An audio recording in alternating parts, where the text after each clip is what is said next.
আজকে আমি দেখাবো মেয়ে মানুষদের কি জন্য এত ফলোয়ার্স আসে। ভিডিওটা সবাই মনোযোগ দিয়ে দেখবেন। একটা মেয়ের আইডিতে যখন 10,000 ফলোয়ার্স কমপ্লিট হয় তখন সেই মেয়েটা এইরকম ধরনের রিলস ভিডিও বানায়।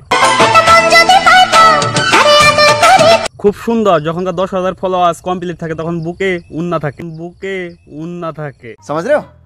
আর যখন মেয়ের আইডিতে 20,000 ফলোয়ার্স কমপ্লিট হয় তখন মেয়েটার মনে খালি তুই করে।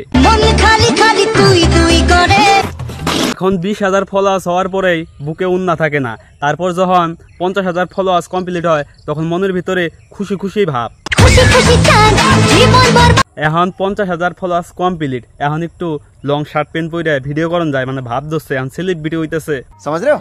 যখন তার 1 লাখ ফলোয়ার্স কমপ্লিট হয় তখন তার মনটা ভরে যায়, তখন সে এইরকম রিলস ভিডিও বানায়।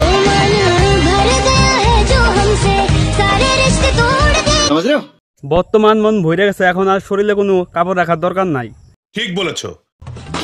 এখন বর্তমান ফলোয়ার্স আছে 1,20,000। এখনকার ভিডিওগুলো একটু দেখো।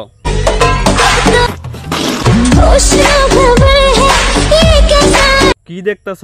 মেয়ে মানুষ এ ভাই। ঠিক বলেছো। যত বড় হব তত উলঙ্গ হব। ঠিক বলেছো। তো বন্ধুরা, তোমরা সবাই মেয়ে মানুষদের সাপোর্ট করো, ফুল সাপোর্ট করো একদম, তাহলে আমরা দেখতে পারবো মেয়ে মানুষের কোথায় কয়টা চুল আছে, আমরা সব দেখতে পারবো সব। তো বন্ধুরা, আজকে ভিডিওটা এতটুকুই। তো তোমাদের যদি ভিডিওটা ভালো লাগে, তোমরা যদি ফেসবুক থেকে দেখো তাহলে অবশ্যই আমাকে ফলো করে রাখবেন, আর আপনারা যদি ইউটিউব থেকে দেখছেন তাহলে অবশ্যই সাবস্ক্রাইব করে রাখবেন চ্যানেলটা। বাই বাই, সবাই ভালো থাকবেন।